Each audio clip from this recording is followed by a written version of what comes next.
camera 3. Yep. 7, 6.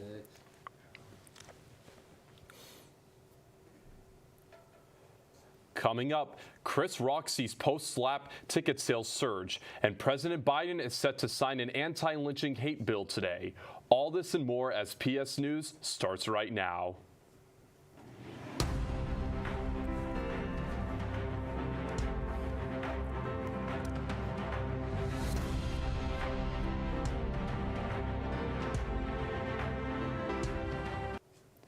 Good evening, and thank you for joining us on this busy Tuesday night. I'm Benny Nazai. And I'm Michael DeMarco. Let's take a look at what's happening around the world. Apparently, seeing Will Smith slap Chris Rock has people excited to see Chris Rock on stage again. Hopefully, sans slap. The comedian's tour has seen a big boost in ticket sales.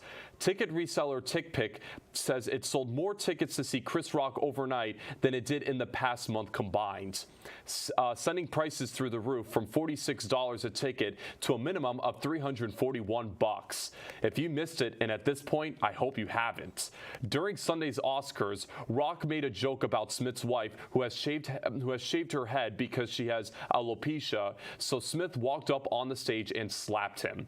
Smith has apologized, but the Academy of Motion Picture Arts and Sciences says it has started a formal review of what happened.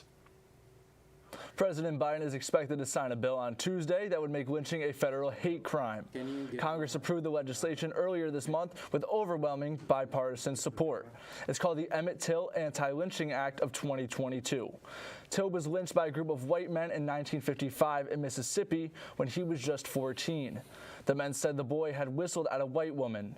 Till's murder sparked national outrage and was a catalyst for the emerging civil rights movement. Advocates have been trying to pass federal anti-lynching legislation for more than a century. The president and vice president, Kamala Harris, are both set to speak about the new law Tuesday afternoon from the White House Rose Garden. Senator Elizabeth Warren of Massachusetts spoke out today on the need for ethics rules in the Supreme Court. We need ethics legislation. I've been advancing this for years now and argued that we need federal ethics rules that apply to the Supreme Court. And those are ethics rules, for example, on not owning or investing in stocks that they are ruling on, and ethics rules about other kinds of personal conflicts. Senator Joe Manchin of West Virginia spoke out today on the attacks on Supreme Court nominee Ketanji Brown Jackson. Can I have a 10-second countdown for this? All. And I met with her and I read all the transcripts. I listened to basically the hearings, and it just was embarrassing. Really, that's not who we are. It's not what we were sent here to do, to attack other people and just try and tear them down, and I'm not going to be part of that. I think she's extremely well qualified, and I think she'll be an exemplary judge. America's worker shortage, a hallmark of the pandemic economy, is far from being fixed. The federal government reports U.S. businesses had 11.3 million job openings to fill in February, slightly more than economists had predicted. The level of available positions has little changed from the start of the year, but below the December all-time high of 11.4 million. Meanwhile, the number of Americans quitting their jobs inched up to 4.4 million in February. That's slightly higher than in the month before, but below the November peak of 4.5 million. House hunting is wallet crushing these days. Home prices have been on the rise since last year, and it doesn't look like things are going to change anytime soon. The latest numbers from the U.S. National Home Price Index show prices rose more than 19% in January from the year before, the fourth largest year-over-year jump in the 35 years since the index came out. There's data on 20 cities, and 16 of the 20 have seen home prices continue to rise, with Phoenix, Tampa, and Miami seeing the biggest gains. Coming up, we have a look at this week's weather. All this and more right after these messages. Stay with us.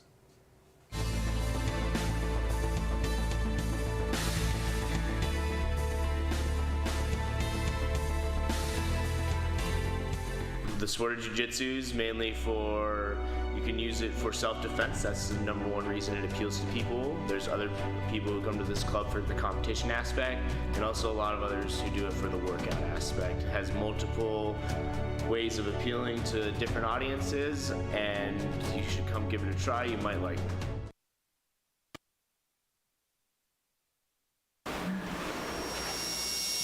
What am I looking at here? It's a spaceship. From where? From space. All right, people, let's hit these guys with some PSTV.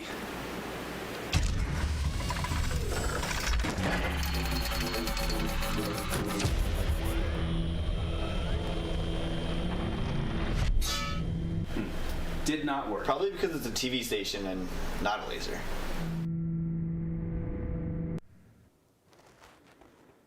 Good evening, I'm your meteorologist, Jason Lynch. Let's take a look at the weather near you.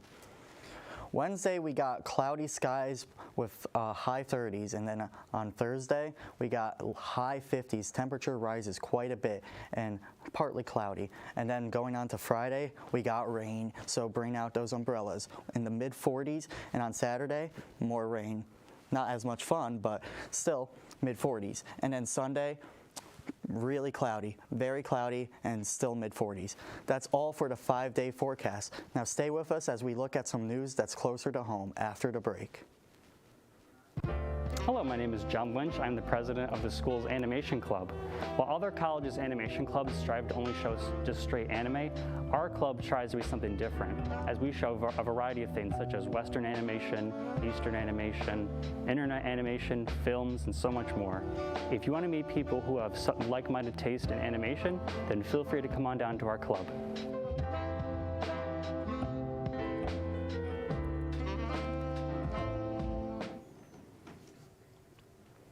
Welcome back. Let's take a look at some news happening near you. Stop stalling. A New York State judge says it's time for the Trump Organization to turn over evidence to the New York Attorney General's office. For more than 2 years now, the AG's office has been working on a civil investigation into the former president and his real estate company, saying there are multiple misleading or fraudulent misstatements and omissions in the Trump Organization's financial statements that help to get, quote, a host of economic benefits, including loans, insurance coverage, and tax deductions. The office subpoenaed details reports from a number of individuals' electronic devices, but has yet to get all of them. A lawyer for the Trump Organization says they're not delaying, it's just that the investigation has expanded. Now they have until the end of April to turn over the rest of what the Attorney General's office is asking for. The woman accused in the death of a legendary Broadway vocal coach was released on bail Friday. 26-year-old Lauren Pazinza was released on a $500,000 cash bond on charges of first-degree manslaughter. She's accused of pushing vocal coach Barbara Meyer-Gustern to the ground on March 10th, causing a fatal head injury. Gustern was famous for her work on Broadway and for coaching celebrities like Debbie Harry, the lead singer of Blondie. Funeral services are set for Saturday afternoon in New York. Amazon employees in 2 states could bring a historic change to the company. Workers in New York are lining up to vote on unionization Friday. This comes on the heels of a similar vote that just ended in Alabama. If either or both efforts succeed, it would be the first time Amazon has had a union since it debuted 27 years ago. These employees are pushing to organize warehouse crews that perform tasks like picking up and packing delivery items. They also want higher pay, more job security, and other issues. The voting counts for both elections are scheduled to start next week, but no word on which states' tallies will be confirmed first. Now coming up, the Buffalo Bills are getting a new stadium, but New Yorkers will pay a lot for it. Stay with us. Don't worry about it. Ready.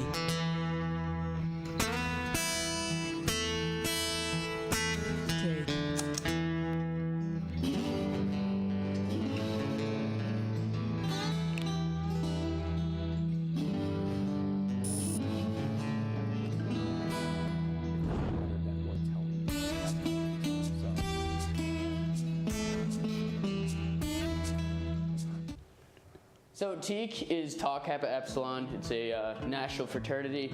It's one of the biggest in the nation right now. We're about 37 guys. We do our best to serve the community that we are part of, and we really like to give back. In my opinion, what makes TEAC stand out is just the amount of leadership skills that you will develop as a TEAC. As time progresses, as you go through the rush process, you realize just like how genuine the people are in this organization. Better men for a better world.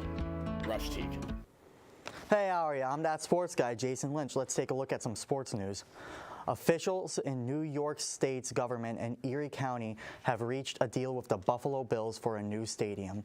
New York taxpayers will cover $600 million of $1.4 billion project, with $250 million will coming from Erie County taxpayers. The Bills and NFL are putting up $550 million. The new 60,000-seat stadium will be built across the street from the Bills' current home stadium, which has deemed too expensive to renovate. The deal marks the largest public commitment to an NFL facility. New York Governor Kathy Hochul says it should provide good dividends, though, because it keeps the team in Buffalo for at least 30 more years. Ron Rakula, Executive VP of Pegula Sports, had this to say about it.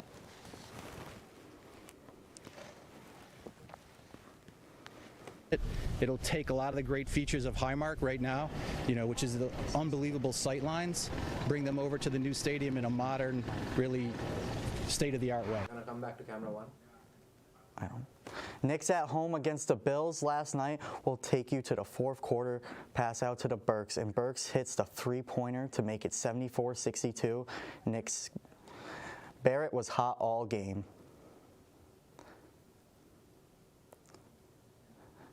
Then we are on to the fourth quarter. Barrett knocks down a three. A little while later, it is DeMar DeRozan for the layup, 92-88 Knicks. Okay. Go. Next is the Bulls' Zach LaVine with a fadeaway jumper to make it 101-100 Knicks. And then we have Alec Burks, who nails the three-pointer, making it 107-103 Knicks. The Knicks will end up winning this home game 109-104. Kyrie Irving arrives at Barclays Center ahead of Sunday's game against the Hornets, where he makes his home debut this season. Brooklyn down 18-19, first quarter.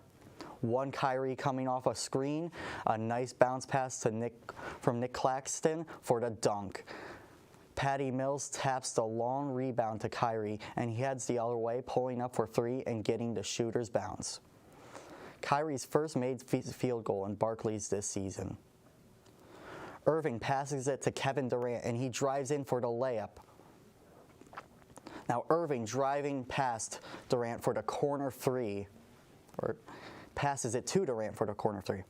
Now Kyrie splits two defenders and drives in for the lefty layup. Irving with the crossover, drives, pulls up, and sinks the 13-footer. Irving finished with 16 points, adding 11 assists in his home debut. Score tied 104-104 in regulation. Final, the Nets would go to lose Kyrie's debut 119-110. The Big Easy and the big game, or games that is. The city of New Orleans wrapping up preparations for college basketball's biggest moments. The NCAA Men's Final Four set to play out in the Superdome this weekend. It puts New Orleans in the spotlight in a big way, bringing with it a bump for the city's economy. The tournament starts Saturday with Kansas taking on Villanova and Duke, and UNC also facing off.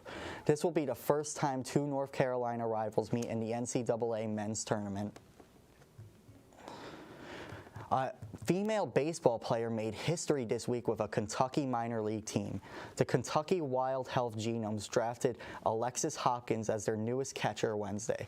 She is the first woman ever drafted by an American professional baseball team for an on-field role. Hopkins was the 8th pick in the annual Atlantic League draft. The Atlantic League is an official MLB partner league, and according to its website, over 50 of its players' contracts are sold to major league organizations each year. The Genomes are slated to play their first home match of the season on July 4th. That's all I got for sports news. Back to the desk with Michael and Benny. Sports and weather on the same night, Jason. You really are the jack of all trades. Thank you for joining us, everyone. That's all the time we have for tonight. To stay up to date with PS News and PSTV programming, be sure to follow at Plattsburgh State TV on all of our social media platforms. For the crew here at PSTV, thank you for joining us and have a great night, Plattsburgh.